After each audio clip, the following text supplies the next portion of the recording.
en la primera, este es repaso, ¿no? Dice, en la insuficiencia cardíaca, la disfunción sistólica se produce en ciertas condiciones, como ser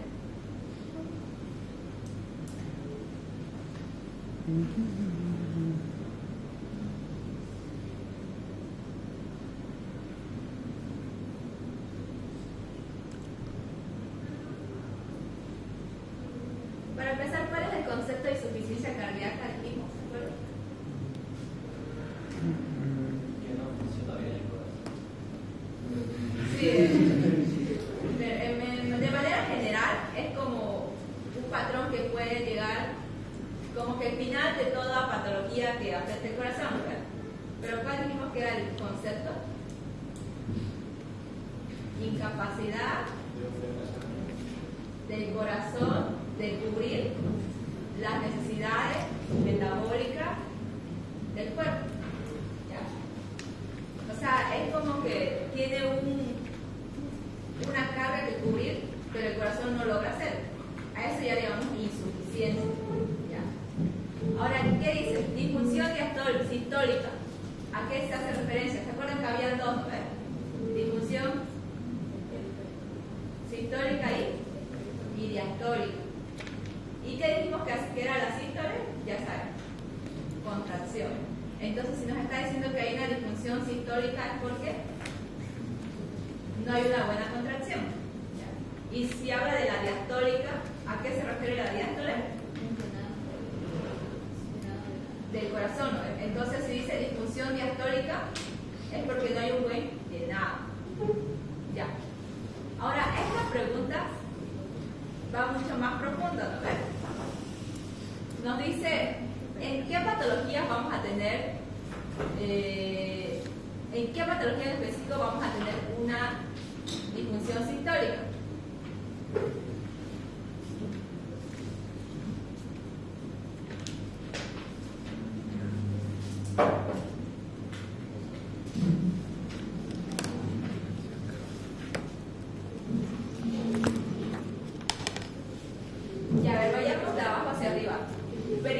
Constrictiva. ¿A qué quiere decir constrictiva?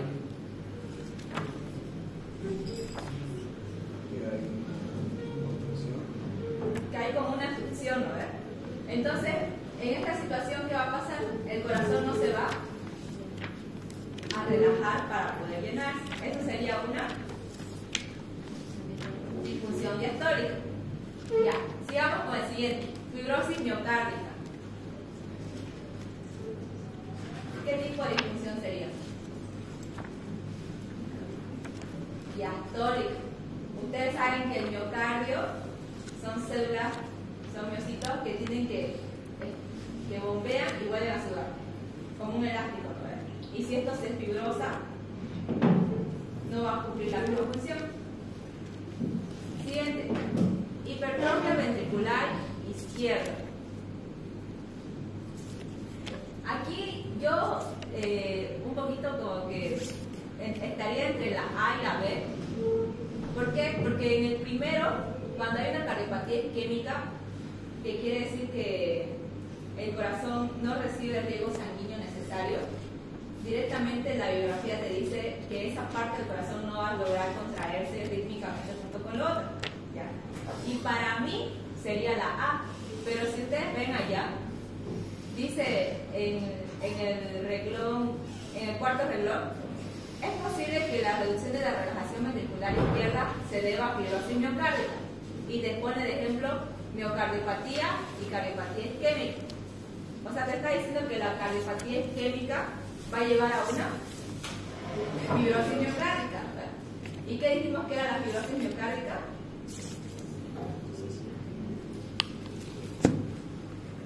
Una disfunción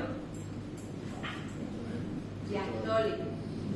Entonces, yo estaría entre la A y la B, pero ya eso ustedes lo van a revisar con calma, pero sí, según el libro, según yo, sería la hipertrofia ventricular izquierda. Ya, sigamos con la 3. De nuevo repasando.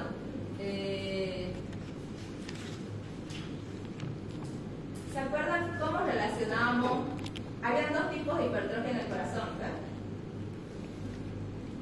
Una hipertrofia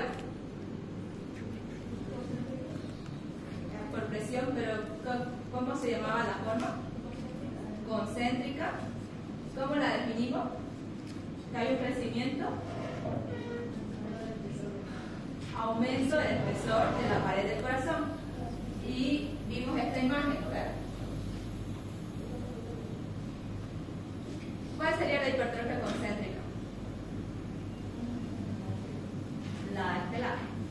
¿Ya? ¿Y la hipertrofia de allá cómo se llamaría? No, tiene otro nombre. Hipertrofia excéntrica. Bien. Ahora, ¿cuál de los dos se relaciona con sobrecarga de presión?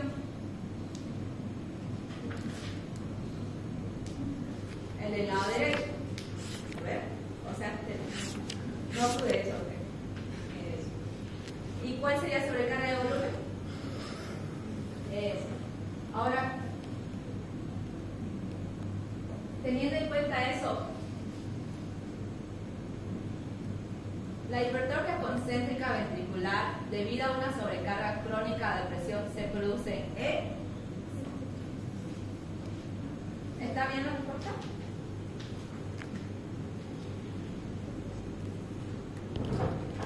Sí, no sé. Porque ¿qué sucede en una hipertensión?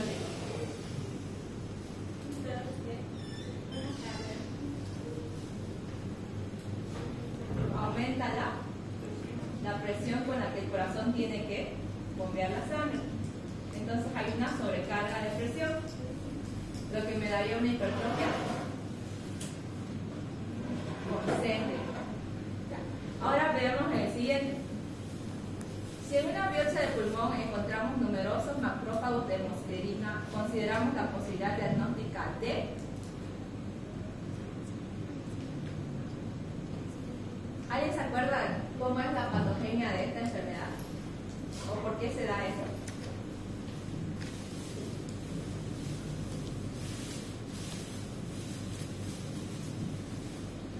En sus palabras, ¿qué sucede? ¿Por qué encontramos macrófagos cargados de hemosiderina en el pulmón? En la insuficiencia cardíaca izquierda.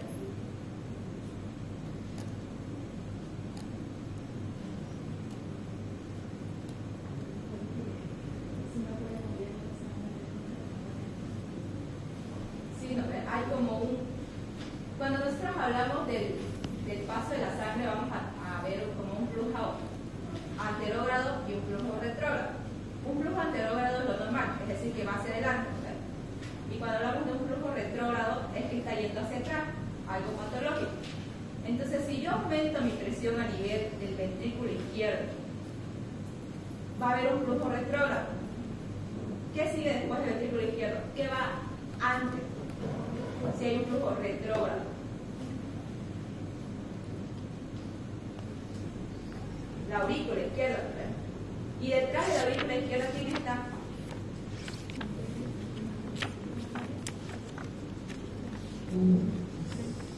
Los pulmones.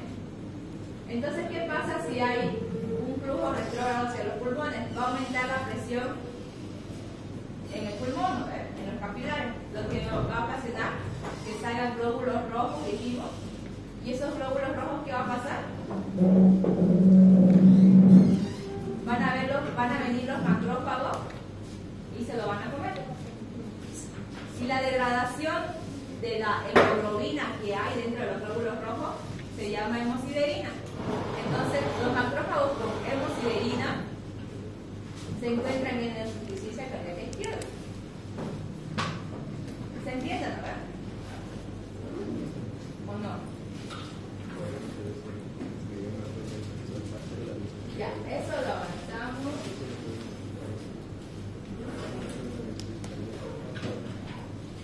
Ya, dijimos que hay... Eso lo estamos repasando, porque esto ustedes ya lo vieron. Entonces dijimos que había insuficiencia cardíaca, ya definimos que era insuficiencia cardíaca, y de manera didáctica lo vamos a dividir en una insuficiencia cardíaca derecha y una izquierda, ¿verdad? Para decir qué lado del corazón va a afectar.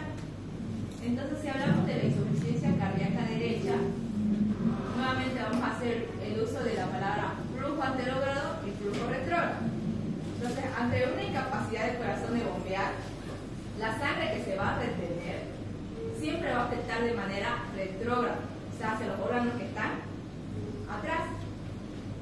¿Y quiénes llegan? ¿Qué vasos llegan a la aurícula derecha?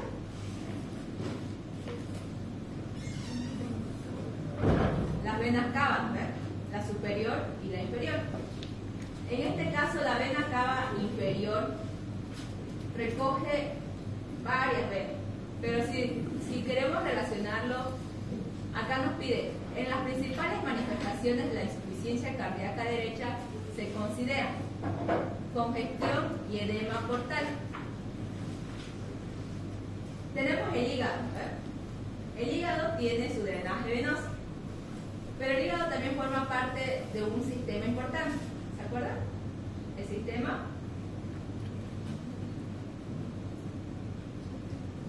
del drenaje venoso, que todo llega al hígado, el sistema porta. El sistema porta se va a encargar de drenar, va a hacer la conexión entre la vena esplénica,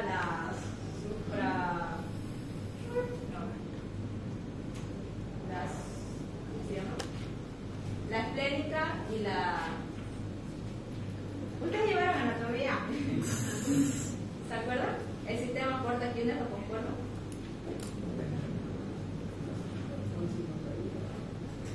Esta vena porta con la vena esplénica, con la vena... No, pero sí es hipogástrica, no es hipogástrica. Ya. La cuestión es que si decimos que va a haber un flujo retrógrado y el hígado está ubicado en este sector y va a mandar su drenaje venoso a la vena cava inferior, este flujo retrógrado directamente va a afectar al hígado. Entonces, esta acumulación de líquido en el hígado, ¿qué va a ocasionar? Cuando el hígado está grande, ¿cómo se llama? Hepatomegalia. Entonces, también van a ver en otras, por ejemplo, dice, morfología, corazón, hígado y sistema porta, hepatomegalia congestiva. Aparte de eso, les dije que el sistema porta estaba conformado por la vena esplénica. La vena esplénica va a drenar lo que es al vaso, ¿ya? El vaso en terminología médica se llama, o sea, cuando van a hablar del vaso en relación con él, van a decir espleno. Entonces, como no va a haber un buen drenaje, también se va a acumular líquido a nivel del vaso. ¿Esto cómo se va a llamar? Cuando se agranda el vaso, esplenomegalia. Ya tenemos dos cosas que son características. ¿De qué insuficiencia estamos hablando? Derecha. Tenemos la hepatomegalia, esplenomegalia, y aparte, como dijimos que el sistema portal drena al hígado, va a haber una congestión y edema portal. ¿Ya? Entonces, toda afectación, digamos, si se va a afectar mi corazón derecho, va a haber una afectación de manera retrógrada. Cuando ustedes vean preguntas así, tienen que pensar en qué órganos están atrás de ese lado. Y si tengo una afectación de la insuficiencia cardíaca al lado izquierdo, ¿qué se va a afectar? El pulmón. Ya, esto, la tetrada de Fallot, ustedes sí o sí para el examen se lo tienen que saber de memoria. ¿Ya? ¿Cuáles son las 4 características de las tetradas de la tetrada?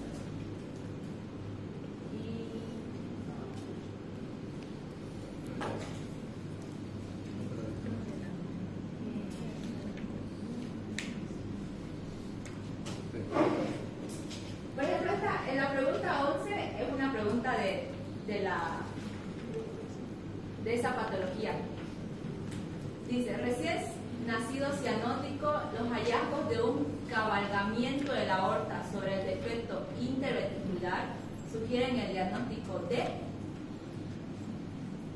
¿Cuál sería la respuesta?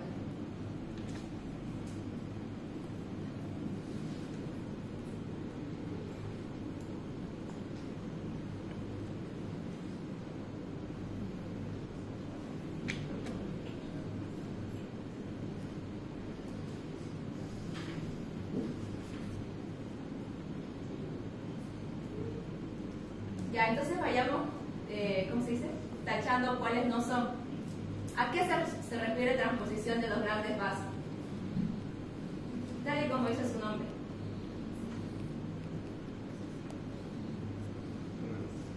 Los grandes vasos van a ser la aorta y la arteria pulmonar, ¿ya? Entonces, como dice transposición, en vez de que la aorta salga del ventrículo izquierdo, va a salir del ventrículo derecho. Y en vez de que la arteria pulmonar salga del ventrículo derecho, va a salir del ventrículo izquierdo. Entonces, ¿eso tiene algo que ver con las características que nos están dando? No, ¿verdad? Siguiente, persistencia del agujero oval. ¿Quién se acuerda de esto?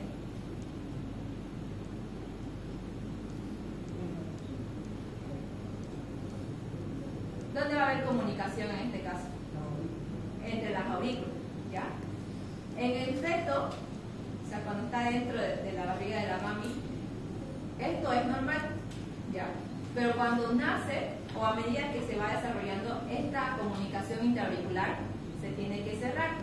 Cuando no se cierra, se llama persistencia del agujero oval. ¿Tiene esto alguna relación con la pregunta? No. Siguiente, conducto arterioso persistente. ¿A qué se refiere? O lo llamo por vista.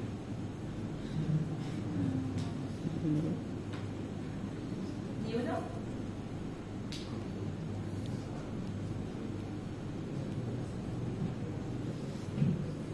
Todas estas son patologías congénitas, ¿verdad? Entonces tiene que ver con la relación con el bebé. Y esto creo que lo expliqué en clase, no sé. Ya, pero cuando vemos lo que es la circulación a nivel del bebé, los pulmones en el feto, ¿no? En el feto los bebés no respiran, eso es obvio, ¿verdad? El intercambio de gases o la purificación de la sangre se hace a nivel de la placenta, ¿ya?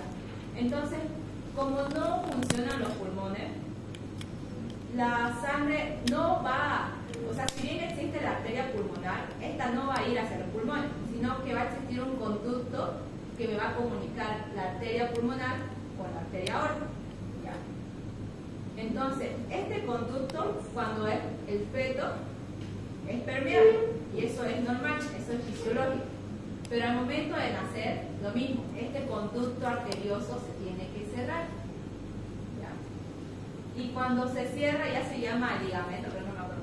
Pero cuando este no se cierra, ¿cómo se llama?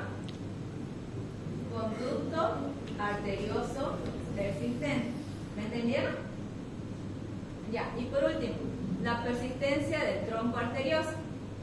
Este no recuerdo bien, pero si mal no recuerdo es simplemente que los vasos no se dividen. Bueno, no me acuerdo de verdad. Así que la cuestión es que la respuesta es ninguno. ¿Por qué? Porque en este caso nos está describiendo una tetralogía de Fallot, ¿ya? Que tiene las características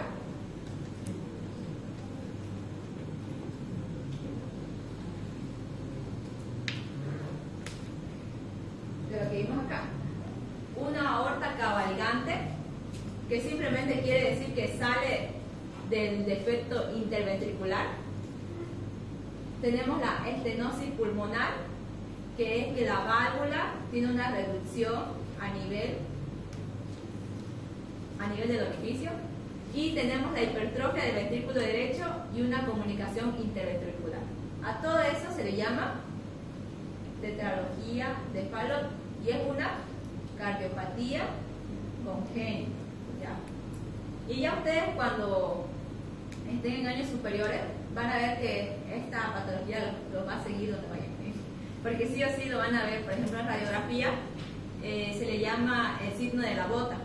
¿Por qué? Porque a la radiografía se ve como una bota. Por la hipertrofia ventricular derecha, el corazón tiende a crecer y a rotarlo un poco, ¿ya?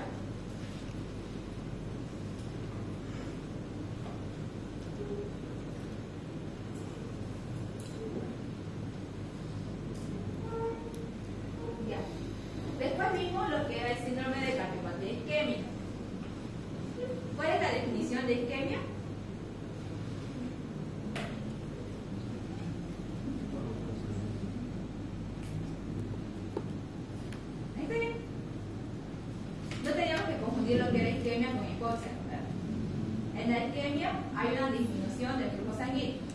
está llegando sangre.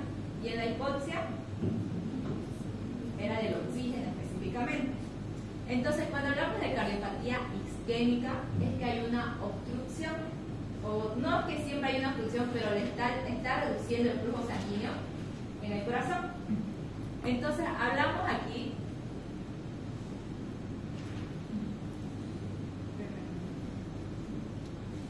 de que habían 4 patologías que iban a abarcar este tema. Tenemos la angina de pecho, el infarto de miocardio, la cardiopatía isquémica crónica y la muerte súbita cardíaca. En la angina de pecho solo nos vamos a abarcar como en relación a los síntomas que va a presentar el paciente, ¿ya? Pero ya cuando hay una muerte celular, ya se va a llamar infarto del miocardio. ¿Me entienden, verdad? Entonces, ¿cuál es la definición de angina de pecho? Ataques paroxísticos precordiales, ¿ya? Pero a la vez, esta angina de pecho se va a dividir en 3 tipos. Dijimos angina estable, inestable y de Prinzmetal. Y esas son las características que vimos que iba a tener cada uno.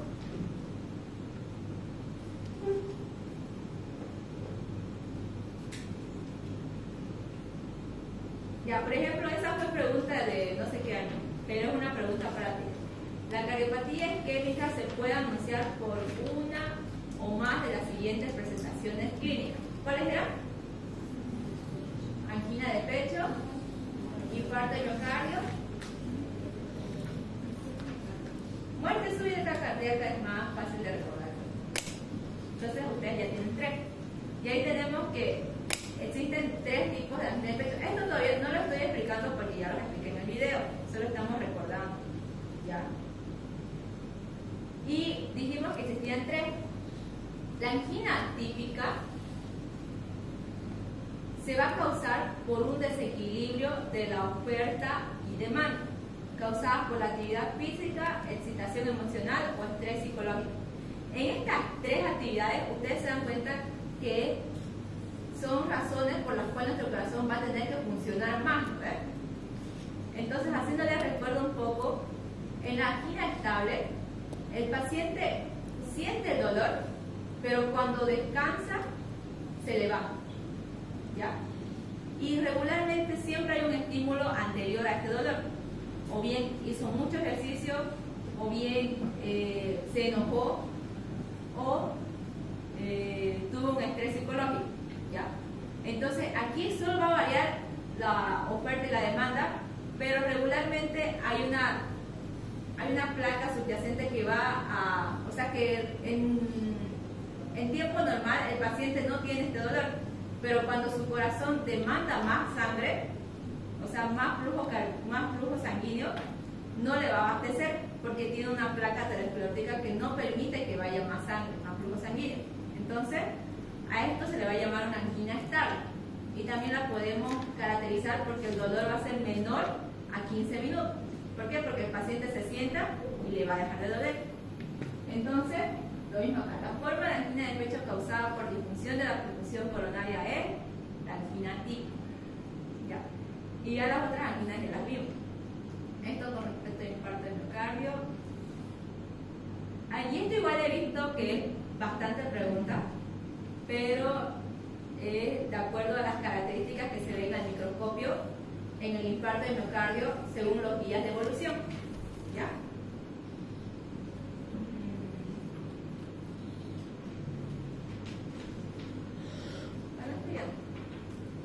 Ya, ahí nos quedamos aquí. Ya vamos a seguir de aquí. Vamos a entrar a lo que es la cardiopatía hipertensiva. ¿Cuál es su definición? Incremento de las demandas del corazón impuestas por la hipertensión. La hipertensión se relaciona con sobrecarga de presión. Eso ustedes, chicos, ya lo tienen que dominar. Entonces vamos a tener que esta cardiopatía hipertensiva igual la vamos a poder como didácticamente dividir de manera que afecta al corazón izquierdo o afecta al corazón derecho. Si afecta el corazón izquierdo la vamos a llamar cardiopatía hipertensiva hipertensiva sistémica, porque el corazón izquierdo manda sangre a todo el sistema, ¿verdad? Pero si afecta el corazón derecho, la vamos a llamar cardiopatía hipertensiva pulmonar. ¿Por qué? Porque va a ser a causa del pulmón, ¿ya? Entonces, en la cardiopatía hipertensiva sistémica vamos a ver que va a haber un cambio, que dijimos que era una sobrecarga, por una sobrecarga de presión va a haber una hipertrofia concéntrica. Todos deberían responderme eso, chicos. Sobrecarga de presión, hipertrofia concéntrica. Entonces, de esta manera el corazón se va a intentar adaptar. Para diagnosticar una cardiopatía hipertensiva tiene que haber una hipertrofia ventricular izquierda, porque estamos hablando del corazón izquierdo, y aparte tiene que haber antecedentes clínicos de hipertensión o evidencia de patologías que han sido afectadas por la hipertensión, ¿ya? Entonces, ¿cuál va a ser la morfología? Vamos a tener que va a ocurrir una disfunción diastólica y el primer cambio va a haber un aumento del diámetro transversal de los miocitos y también se va a, ¿cómo se dice? Va a haber fibrosis intersticial en vía D, ¿ya? Eso es lo característico de esta cardiopatía. Entonces, si nos vamos al lado derecho del corazón, vamos a llamarlo cardiopatía hipertensiva pulmonar. ¿Por qué? Porque regularmente este proceso se va a dar a causa de patologías del pulmón que van a incrementar la presión en este lugar y no van a permitir que el corazón bombee de manera con menos presiones, van a aumentar la presión a nivel del corazón derecho. A esto se le va a llamar cor pulmonar. ¿Ya? ¿Cuál es la definición del cor pulmonar? Es una insuficiencia cardíaca causada por una patología pulmonar, ¿ya? O sea que mi corazón va a crecer a causa de que hay una presión. El lado derecho se va a afectar a causa de que hay una patología a nivel del pulmón. ¿Y qué patologías pueden ser estas? Regularmente son patologías crónicas, como el enfisema y la hipertensión pulmonar primaria. Pero también puede ser agudo. ¿En qué caso va a ser agudo? En un tromboembolismo pulmonar. ¿Se acuerdan que a qué le llamamos tromboembolismo?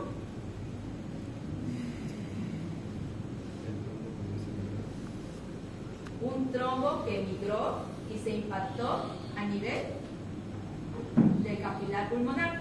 Por eso se llama tromboembolismo pulmonar, ¿ya? Pero con mayor frecuencia esto simplemente es una consecuencia o complicación de la cardiopatía izquierda.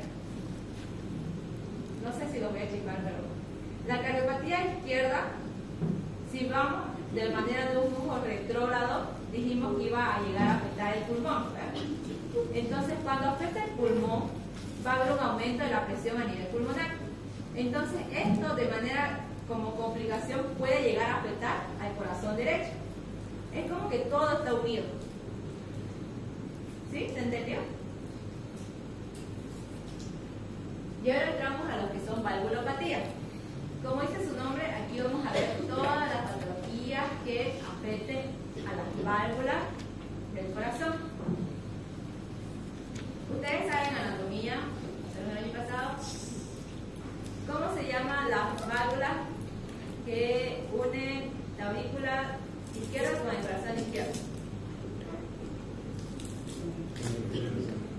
Válvula mitral. ¿Y la del corazón derecho? Tricúspide. Y las otras ya aórtica y pulmonar. Tenemos 4 válvulas. Entonces, ¿cuál es la definición de estenosis?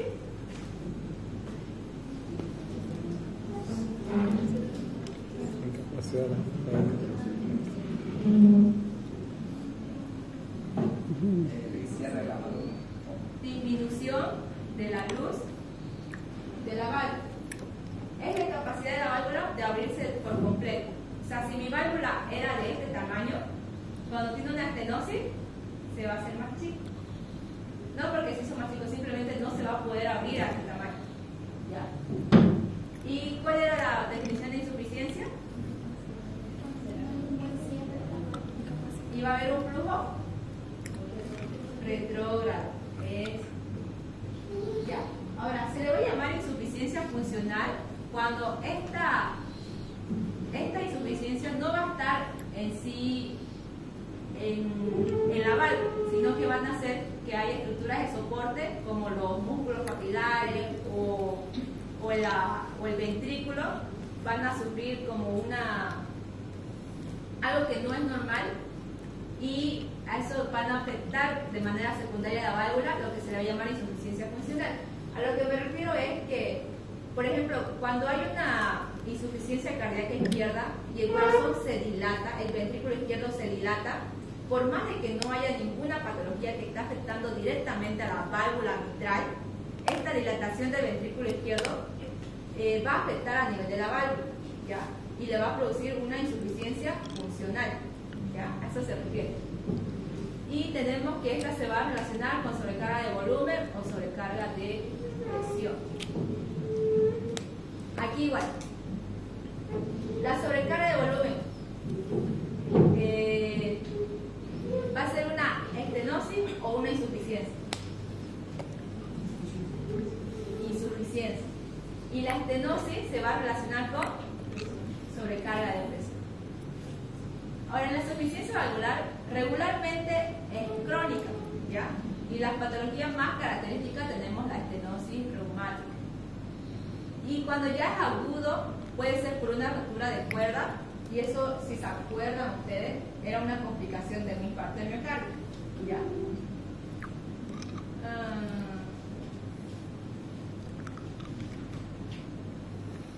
Ahora, aquí les encerré lo que dice en el libro, cuáles son las más principales de acuerdo a qué válvula se está afectando. Tenemos, por ejemplo, el de la válvula aórtica, que va a ser la patología más frecuente, va a ser una estenosis aórtica por cicatrización postinflamatoria, que es a consecuencia de una cardiopatía reumática. Después tenemos lo que es la insuficiencia aórtica, que va a ser secundario a una dilatación aórtica degenerativa. En este vamos a poder ver como una hipertensión crónica, o sea, razones en las que la aorta se dilata y de manera secundaria afecta a la válvula aórtica. En la estenosis mitral vamos a tener nuevamente la cicatrización postinflamatoria por una cardiopatía reumática, y en la insuficiencia mitral va a ser el prolapso de la válvula mitral. Mira, estas cuatro patologías vamos a describir hoy día, ¿ya? Para ver a qué se refiere. Ya. Y ahora, esto es a lo que nosotros llamamos estenosis. Así se ve la válvula aórtica abierta. Y así se ve una válvula aórtica con estenosis. ¿Ya? Ahora, si ven del lado izquierdo, una válvula abierta normal, una válvula normal cerrada. Pero cuando está en una válvula que no se cierra bien, si se dan cuenta, no cubre toda la luz. No cubre toda la luz. Y hay pequeños espacios por los que puede haber un flujo retrógrado. ¿Ya?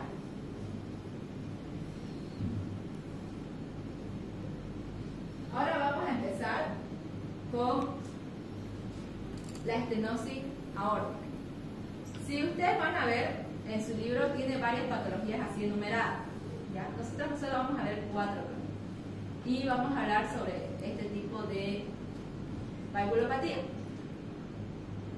Yo sé que es muy redundante, pero de verdad tienen que saberlo bien todo. ¿A qué se refiere con estenosis? Un estrechamiento de la luz valvular. Entonces, en este caso, la válvula que se va a afectar es la aorta. Dice cálcica y en el paréntesis senil. Este tipo de patología se da mayormente en adultos mayores y va a ser a consecuencia simplemente del paso de los años, ¿ya? Como ustedes saben que nuestro corazón constantemente está funcionando, ya cuando las personas son mayores, esto puede llegar a afectar a la válvula aórtica, ¿ya?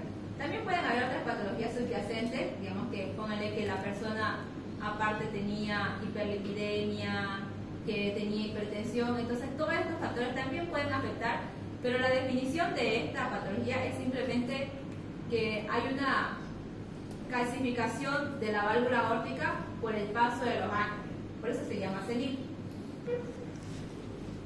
Ahora, ¿qué va a ser característico en esta patología? Va a haber una calcificación y esclerosis con depósitos de hidroxiapatita. Esta hidroxiapatita es la misma composición que tiene el hueso, ¿ya? Entonces, estos pequeños compuestos se van a depositar a nivel de la válvula aórtica. Ahora, si nosotros nos damos cuenta, esa es una válvula normal, la de arriba, ¿verdad? Pero ¿cómo se ve una válvula enferma, calcificada y degenerada? ¿Ven esas bolitas en las que se ve la flecha que está apuntando? ¿Sí? Ya. Eso nos va a permitir diferenciarlo de una cardiopatía reumática. ¿Ya? Una cardiopatía reumática ya es un proceso patológico. Pero en esto dijimos que es algo que es por el paso de los años. ¿Ves?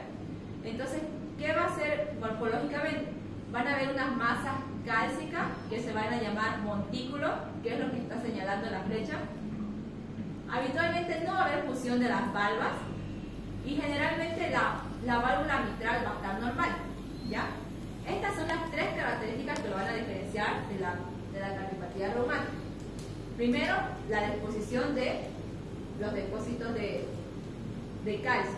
Segundo, que no va a haber fusión.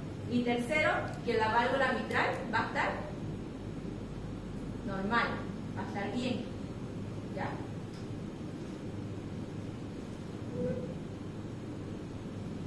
Ahora nos pasamos a la válvula mitral.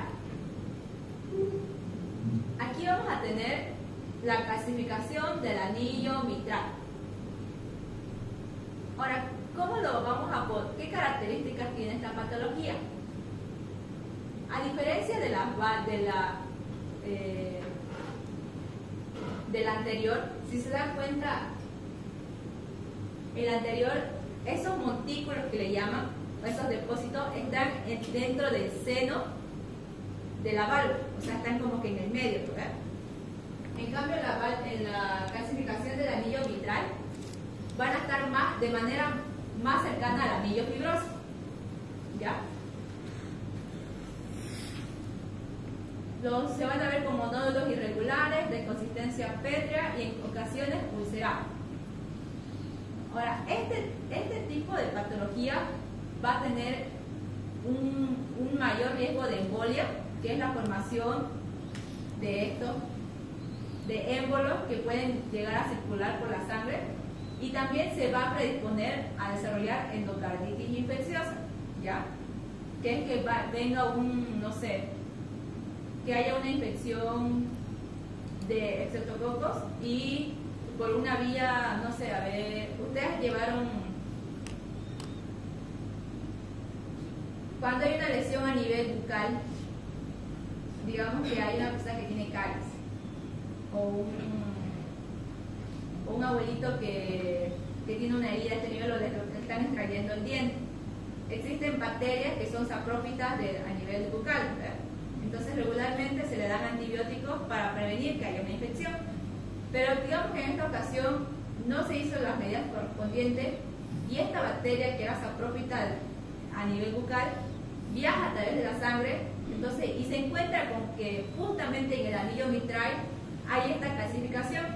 Entonces ella puede llegar a colonizar esta válvula. ¿Por qué? Porque ya está previamente dañada. Entonces este es un riesgo para lo que se llama endocarditis infecciosa. Después tenemos la insuficiencia aórtica. En la insuficiencia aórtica, ¿qué dijimos que era insuficiencia?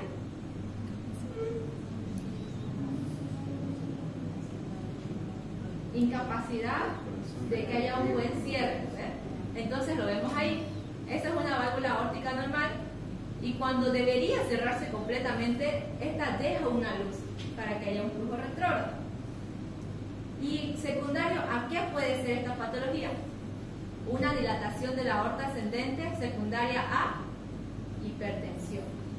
¿Ya? Dijimos que si es que se agranda la aorta, la válvula igualmente no va a poder cerrarse completamente, a pesar de que esta no hubiera sido dañada. A ver.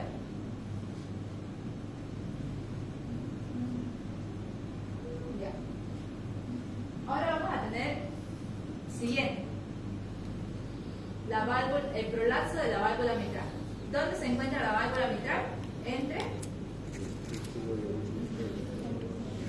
la aurícula izquierda y el ventrículo izquierdo. Ya.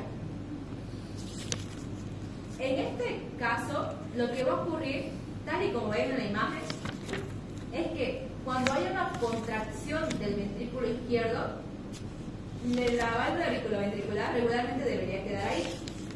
Pero ante esta contracción, cuando hay una patología de prolapso, no se va a quedar ahí, sino que va a protruir hacia la aurícula izquierda.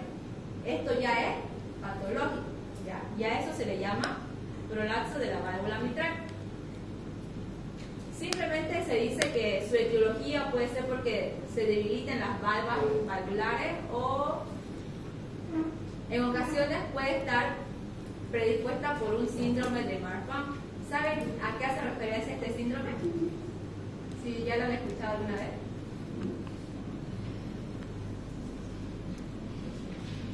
En este síndrome las personas tienden a tener una piel bien elástica. ¿Ya? Entonces, en este síndrome hay una mutación del gen de fibrilina y se dice que está relacionado que las personas con este síndrome tienden a hacer prolapso de la válvula mitral. ¿Ya? Ya, a eso lo que yo le llamé gráficamente se le llama abombamiento intercordal o una deformación en capucha. El diagnóstico confirmatorio se hace a través de la ecocardiografía, que es a través de un aparatito que se ve al corazón. La alteración histológica esencial en el tejido es el pronunciado engrosamiento de la capa esponjosa con depósito de material mucoide, mixomatosa, denominado degeneración mixomatosa. Ya, eso ya es más teórico. Ya, y con eso terminamos las valvulopatías más características.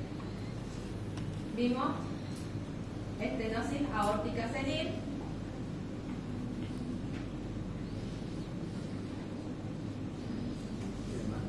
¿qué más vimos? Calcificación del anillo mitral, insuficiencia aórtica y prolapso de la válvula. ¿Ya? Ahora vamos a entrar a lo que es la fiebre reumática. Ustedes están llevando bacterias, ¿eh? Ya avanzaron, ya estudiaron el Streptococcus beta hemolítico. ¿Sí? ¿Qué patologías características tiene esta bacteria? En los niños, mayormente. La faringitis estreptocócica. ¿Se acuerdan por qué hay que tratar bien esta faringitis estreptocócica? Sí. ¿Y por qué se da esto? ¿Se acuerdan que lo vimos un poquito relacionado con hipersensibilidad? La reacción cruzada. ¿Ya? Esta se va a relacionar mucho con la hipersensibilidad tipo 2. ¿Ya? En la hipersensibilidad tipo 2, yo sé que seguro se ha olvidado porque entonces, en la hipersensibilidad tipo D vimos que ¿quiénes eran los principales protagonistas? Los anticuerpos. Entonces, estos anticuerpos que principalmente habían sido creados para destruir al estreptococo van a hacer una reacción cruzada. Y en vez de ir a destruir a los estreptococos, van a destruir antígenos propios. ¿Ya? Entonces, ellos reaccionan contra un antígeno propio y activan sin darse cuenta a las otras células inflamatorias como un neutrófilo y van a dañar esta parte del tejido. Entonces, por eso podemos decir que la fiebre reumática aparte de afectar al corazón, también afecta a las articulaciones y también a nivel de la piel. ¿Cómo se llaman las articulaciones?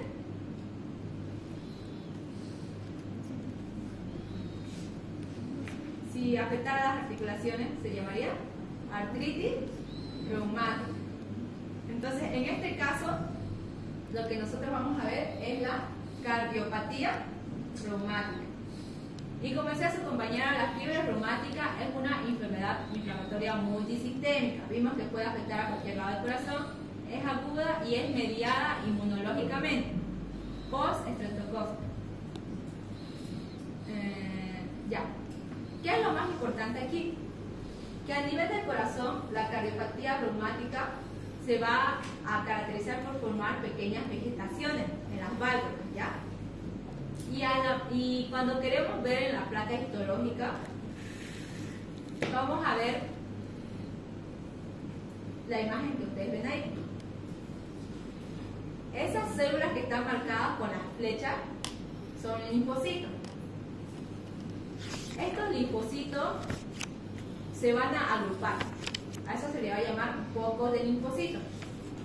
Entonces, estos focos de linfocitos, de manera, un seudónimo, es cuerpos de Ashok, y es algo característico de la cardiopatía reumática. Aparte de haber estos focos de linfocitos T, vamos a tener macrófagos activados, que se van a llamar las células de Anish-Chow. Y estas células de Anish-Chow son patognomónicos de fiebre reumática. ¿Ya? Se los pongo ahí porque igual esto lo preguntó una vez el doctor. ¿Ya? Y aparte de eso, tenemos que tener en cuenta que la cardiopatía reumática, la válvula que mayormente va a ser afectada es la mitral. Esto no quiere decir que la aórtica igual no sea afectada, pero cuando ustedes piensen en cardiopatía reumática, tienen que pensar en la válvula mitral, ¿ya? Que va a ocasionar una estenosis mitral, y nuevamente dijimos que dura una reactividad cruzada contra Autarquía.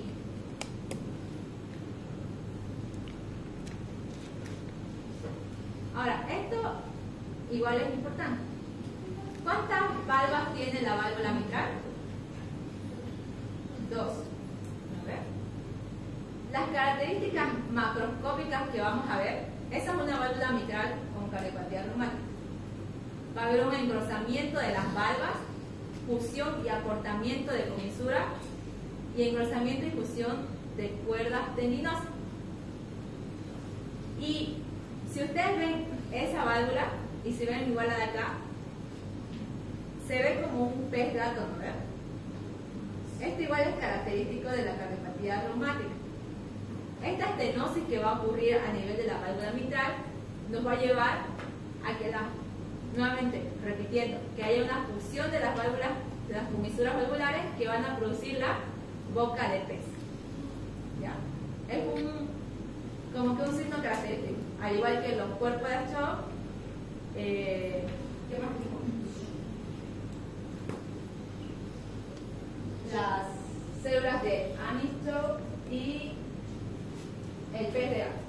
Esos son los tres que ustedes tienen que recordar sobre la cardiopatía reumática.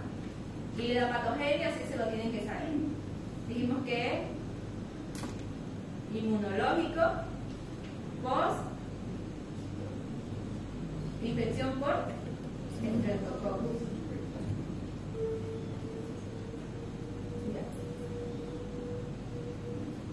Ahora, vamos a terminar con la endocarditis infecciosa, ¿ya?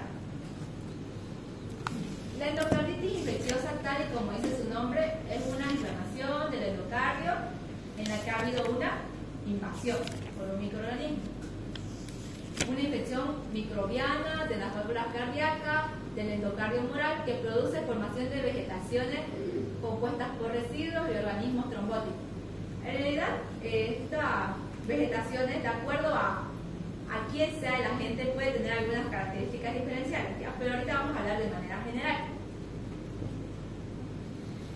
La podemos dividir de manera clínica en un periodo agudo, o sea que esta endocarditis se forma de manera insidiosa, de manera aguda o un periodo crónico, o sea que va a tardar en formarse. Regularmente, cuando es de manera aguda, ha habido ya una lesión subyacente a nivel de la... no, cuando es agudo, se ve por organismos que son altamente patógenos, como un Staphylococcus aureus, y regularmente la válvula está normal, ¿ya? Cuando es crónico, se ve cuando regularmente las válvulas ya han tenido una afectación o están deformadas, y los organismos regularmente que afectan a estas son menos virulentos, ¿ya? Ese es un concepto general. Si es una endocarditis aguda,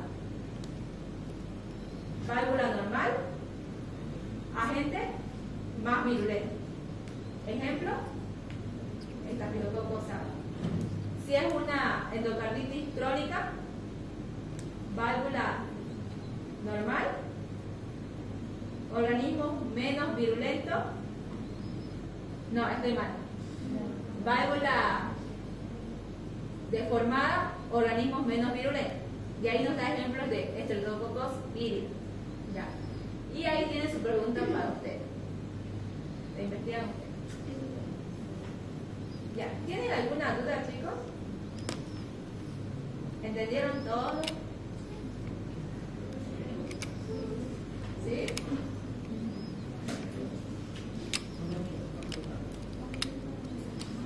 Ya. Con esto acabaríamos lo que es patología cardíaca, ¿ya? La siguiente semana vamos a entrar a... ¿Qué sigue después de patología cardíaca? Pulmón. Eso y después el examen, creo. El 14 es el examen. 14 ya lo bajó ya. Lo bajó ya. Porque se quejaron con el agua. 14 ya. Hasta dije, tío.